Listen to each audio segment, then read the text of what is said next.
Hello there and welcome to The Brief. I'm Jessy Chahal. You're watching Tuesday's edition of The Brief. Of course, joining me in a while on his crisis update segment is Nordin, Abdullah. And a little later, I'll be joined by Dr. GOKULA, KUMAR, APPALANAIDO, consultant radiation oncologist and brachytherapist, to speak to us about AMDI USM's Brachytherapy Global Training Center launch and its growth and development here in Malaysia as well. But first, here's the news in brief. The crime prevention clubs over 200 primary and secondary schools in Malacca have been reactivated since the resumption of face-to-face learning and co-curricular activities. Now, according to Malacca's Deputy Police Chief, the club made over 7,000 students as part of an effort to form awareness in crime prevention amongst students. And today's update on immunization: as of yesterday, close to 23,000 children between the age of 5 and 11 have completed both doses of their vaccine under the Big Kids program. According to COVID Now, 67.4% of adults in the country have been boosted. Good numbers there. And in line with the border reopening, Sabah is scheduled to receive its first international flight, that too from Singapore, on the 16th of April, and its second flight scheduled for 29th April. And apart from Singapore, the Royal Brunei is also scheduled to fly into Sabah beginning May 6th. Well, as we resume to normal, of course, still have to adhere to SOPs. In the meantime, PDRM has confirmed that there is no new investigation to be conducted on Tun Dr. Mahathir Mohamad. According to Bukit Aman, the last time he was called in was on March 23rd to facilitate investigations involving former Tan Sri Tommy Thomas memoir in his book My Story, Justice in the Wilderness. Now, in a Facebook post just earlier today, Dr. Mahathir claims that he is called in for questioning but did not provide any reasons for that. And 4 technicians were killed in a head-on collision of an express bus at Kampung Sungai Ikan in Kuala Nerus yesterday. Well, it's time for the crisis update, daily look and insight by Nordin. Abdullah. Nordin, welcome back. It's good to see you again. We are finished with the first quarter of this year. As we progress into the second quarter of this year, let's look ahead a little bit to see what the second half of the year has in store for us. Apparently, more trades and investment. And you've said that Malaysia is likely to receive more delegations in trade and investment for the second half, and that we could also expect a considerable return of business travelers over the next few months as well.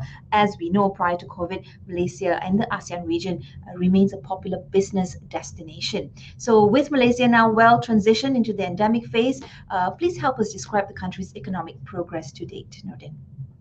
Well, Jessy, one of the things that we've looked at in the Malaysia Global Business Forum and put a survey out that the different trade and business associations from around the world who were traditionally coming to Malaysia before COVID-19 will start to send back some of the exploratory delegations to come and look at what's going on in the country again, with a view to have full delegations in the second half of the year.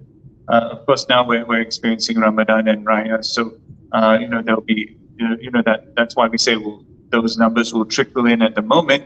But I think when we start to look at the fact that the government has opened up the economy and opened up international travel, a lot of the trade and business associations will start to now feel that it's safe, feel that it's appropriate also to come to Malaysia during this time to start to expand. And where are we looking at the expansion is, one, into the Malaysian market, but more importantly, Malaysia to be a gateway to an expansion into ASEAN, as well as an expansion into the broader Asian markets.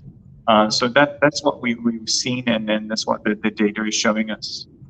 Exactly. And I'm also referring to a news article in which you were quoted saying that about 50% of international business chambers and industry associations that were surveyed say that they are considering sending teams to Malaysia with a full view of business teams to come in the second half as well. What is this doing for other associations across the globe, Nordin? Well, I think now with everything that's going on, we look at the huge issues around Russia and Ukraine. We're looking at massive problems in other parts of the world. People are now looking for a safe place to do business. And Malaysia also recently ratified the RCEP agreement. And this is kind of an interesting piece of the puzzle where we start to realize that ASEAN, Asia, and this area is actually a relatively safe place to do business, not just in terms of physical security, but in terms of the geopolitical reality that we're faced with at the moment. At the same time, Asia is looking to grow faster than Europe. And in terms of recovery, Asia will grow faster, and it has grown faster even before COVID-19. So people are looking for profit centers. And when we start to look for profit centers, we start to realize that Malaysia has that wonderful balance of English being spoken in the business community.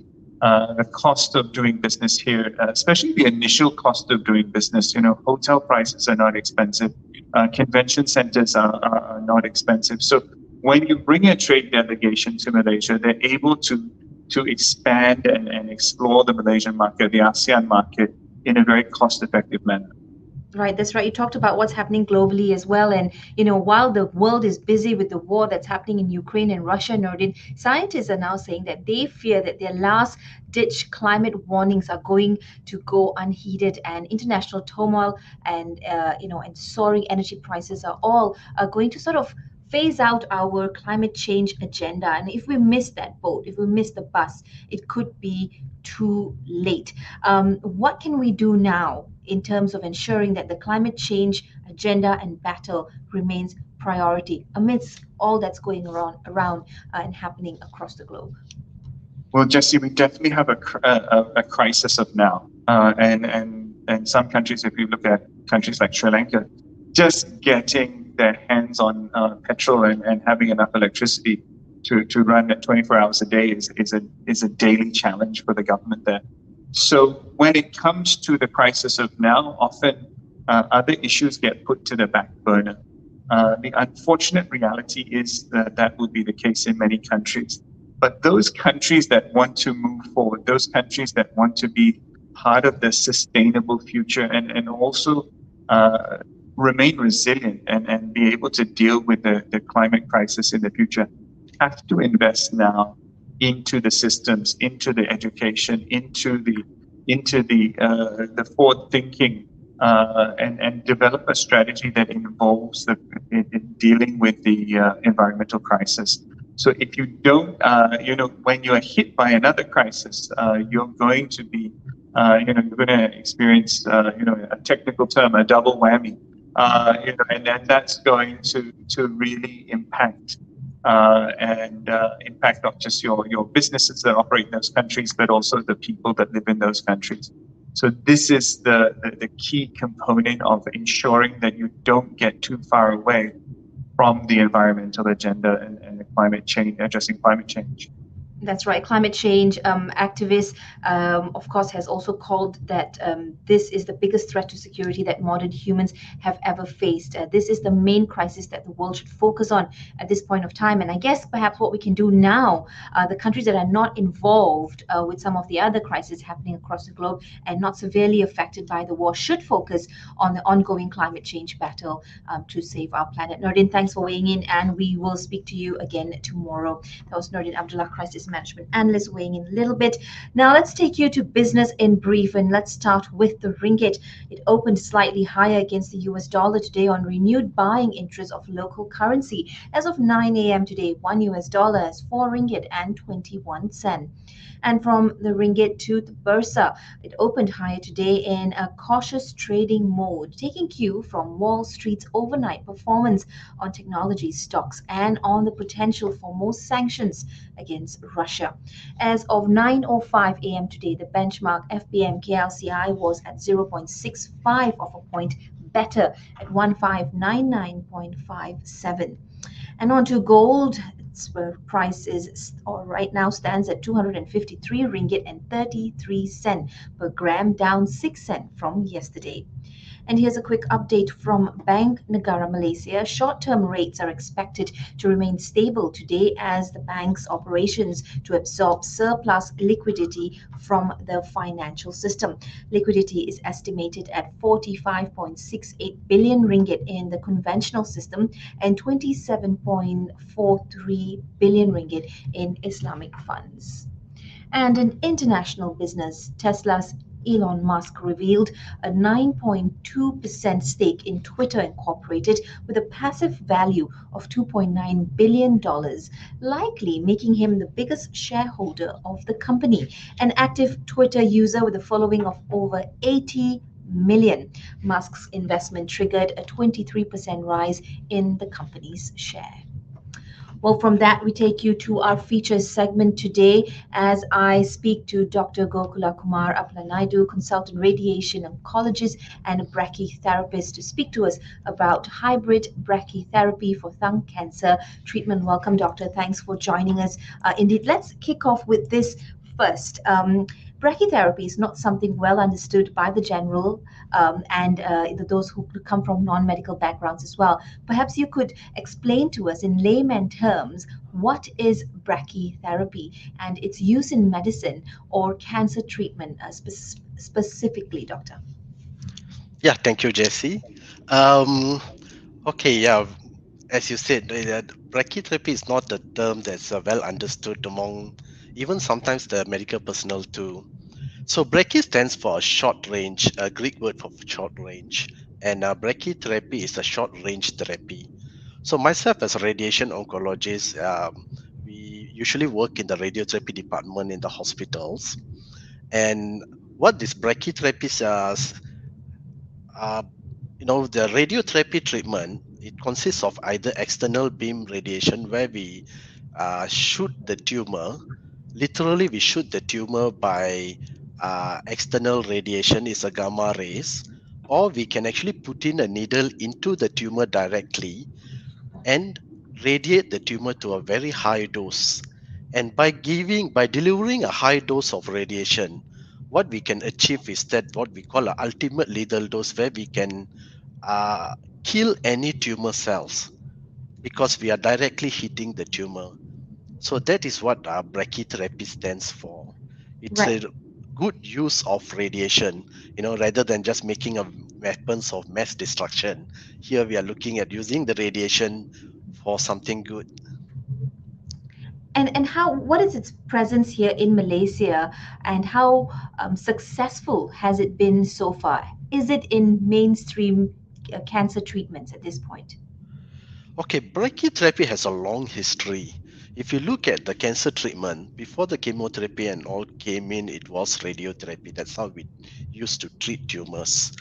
And before the linear accelerators, which gives the external radiation, were invented, we used to use my ancestors, I mean those my seniors in the 1980s and all, from the time of Pierre Curie, we use radiation source, either it's radium or cesium, and use of this radiation source is actually a short range, which we can say it is a form of brachytherapy. So Mhm. it has a longer history than what the external radiation is. In Malaysia, the first brachytherapy unit was in 1968. I think that time was Dr. Dharmalingam in uh, HKL. But what happened is that over time, because the external radiation facilities and then the machines has improved, people stopped doing the brachytherapy much. But recently, with the advancement in the computer algorithm, the computer scientists and also the engineers, now we have a newer method of delivering the brachytherapy due to the computer algorithm, and this is a Mhm. game changer. For the past 5 to 6 years, with the incorporation of this computerized algorithm, we can deliver the brachytherapy unlike what it used to be before. So let's look at cost. What sort of cost are we looking at here in terms of, a single treatment? It's much cheaper than what we look at the external radiation, because the cost of setting up a brachytherapy unit is not very expensive. We are looking at probably around 3 million ringgit or something like that, compared to what the external radiation costs, around 30 million plus. Mhm. But the issue with the brachytherapy is the human resource and training. There's a steep learning curve. Mhm. So we need to train the future generation of brachytherapists, because it's a invasive procedure. It's minimally invasive procedure. Okay, so looking at some images here as well that's on screen, would you say, doctor, that brachytherapy is better than surgery? Okay, we don't use those terms when it comes to medicine, because we can't say, oh, we can do it better than surgery and all that. Okay, yes, we are in Amdi USM. We do wide range of brachytherapy procedures, but s- let's look at the side by side. One of the important side we do is tongue on top of liver. So when it comes to liver cancers, we came up with a homegrown technique, which we call a hybrid technique, hybrid brachytherapy followed by intensity modulated radiation therapy. Um, what happened is that we need to admit that at this point of time, surgery is still the first choice of treatment. So any patient with the tongue cancers, they are subjected to surgery. But at the same time, we do want to give patients an option. So in medicine, when we look at it, there's always development, because we want to develop, we want to come up with newer methods to offer something to patients which probably gives them a lesser toxicity, lesser side effects, and better quality of life. So in that sense, at this point of time, most patients that are subjected to tongue cancer brachytherapy in our center are patients who refuse surgery, or those who are unfit for surgery. But at the same time, we are collecting the data. We have to be very scientific. Yes, our outcomes looks very promising. Probably we can offer them a chance to save the tongue, where they don't have to go and remove the whole tongue in the surgery, where the quality of life can be poor. But having said that, we need to wait for more data. We need to collect the data and publish it and be very scientific about it before we can go out and say that, yes, this is the way forward. Speaking of data research and being scientific, a proud moment at this point, AMDI and USM appointed as the Brachy Academy Global Educational Center. Do tell us a little bit more about this, doctor. Okay, Brachy Academy is a educational center where the objective is to train future generation of brachytherapists. Um, so there are 32 centers around the world, and in Asia, Southeast Asia, ourselves, and one in Thailand. But Thailand, they're more focused on the gynecological brachytherapy. If you Mhm. look at it, Malaysia, there are probably around 10 brachytherapy centers around that. I can't recall the exact number. So all the brachytherapy centers, they do gynecological brachytherapy. That is more of a uterus and cervical cancers. So we are the only center that is doing the non-gynecological centers, such as the liver brachytherapy, tongue brachytherapy, and other parts of the world, of the body.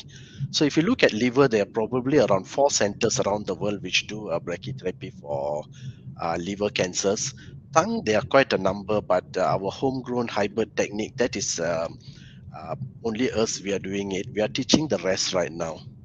It's good. I mean, one advantage that we have in Amdi USM is that it's a close collaboration that we have with the ENT and head and neck surgeons, the radiologists, the interventional radiologists. Everyone are supportive of this. So we as a team, we form a team and we manage to produce this. That leads to the accreditation as the Global Training Center in Brachytherapy.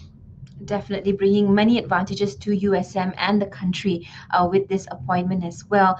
Doctor, what is the future direction and planning for the AMDI USM brachytherapy program, given that there is, of course, on your side appointed as the Global Education Center for clinical application of this therapy? Yeah, there's lots of work to be done in brachytherapy, because it is, first thing is, it's not well known even in the fraternity of radiation oncologists. So we need to train the future generation. we need to train the future brachytherapists, and also we need to train the interventional radiologists and also the ENT surgeon, head and neck surgeons, so that they know this procedure and the benefits of it. Radiation holds a promising future in the cancer treatment, because especially the brachytherapy, where we can deliver very high dose of radiation to the tumor, and we can sterilize. In other words, we can kill the tumor cells. And if we do it safely and in a proper method, probably we can, there's a high likelihood that we can prevent the complications and improve the quality of life. Like tongue cancers, those are very nasty cancers. We are not saying that our treatment is the best and we can achieve cure in 100% of the time. But if we can achieve a cure in 70% of the time and we can give good quality of life to patients, that's a big achievement when we treat cancers. So what we That's are doing is we are trying to improve the cancer treatment as a whole. And we are quite proud that with uh, our appointment, we can contribute not only to Malaysia, but training the specialists in brachytherapy for the whole world. Doctor, we'd like to thank you for your time, of course, and with the work that you do spearheading the brachytherapy program in the country as well. Dr. Gokula Kumar APPALANAIDO there joining us. We'll speak to you soon, Doctor. Let's Okay, move thank on you, to Jess. international news at this point. According to the UN, nearly 99% of the global population breathes air that exceeds WHO's air quality limits. The consequences of the pollutant is said to be the cause of respiratory and heart conditions affecting over 6,000 cities, prematurely killing at least 7 million per year. While still on the topic of global climate change, UN has prompted drastic cuts in the use of fossil fuel, growing forests, and eating less meat as action directed towards containing global warming to 1.5 degrees Celsius above pre-industrial temperatures. Now, global emissions have continued to rise in the last decade, reaching its highest point in history. It's estimated to blow past the 1.5 degrees Celsius limit envisioned back in the 2015 Paris Agreement. And now on to updates on the Ukraine-Russia conflict. Drone footage released by the Ukrainian Ministry of Defense captures substantial damage to Hostomel Airport and the world's heaviest aircraft. With a capacity of 250 tons, the Antonov 225 Maria cargo plane was set ablaze in a Russian attack, with damage costing $3 million.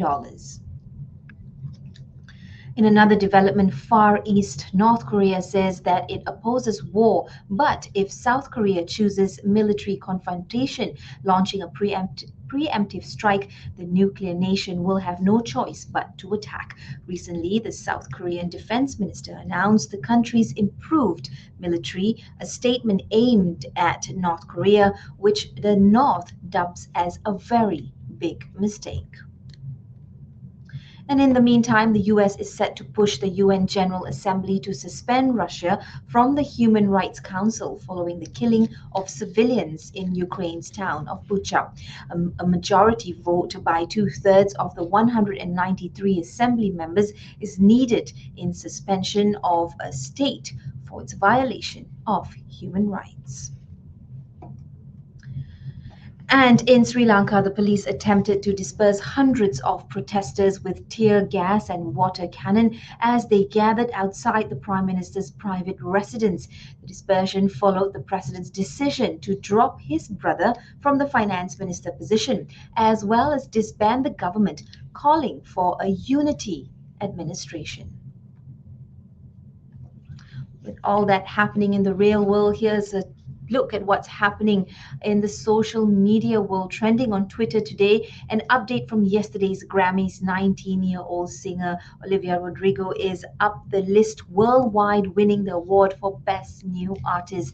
And in the meantime, third day into the holy month of Ramadan, this is trending with Muslims around the world chirping in to share various words of wisdom, and I'm sure many recipes to those hashtags, hashtag Olivia and hashtag Ramadan. Well, that's all from me. Thank you for tuning in today's edition of The Brief. Come back tomorrow, same time, same place, for more in-depth discussions and extension of the news and updates. I'll see you soon. Bye-bye.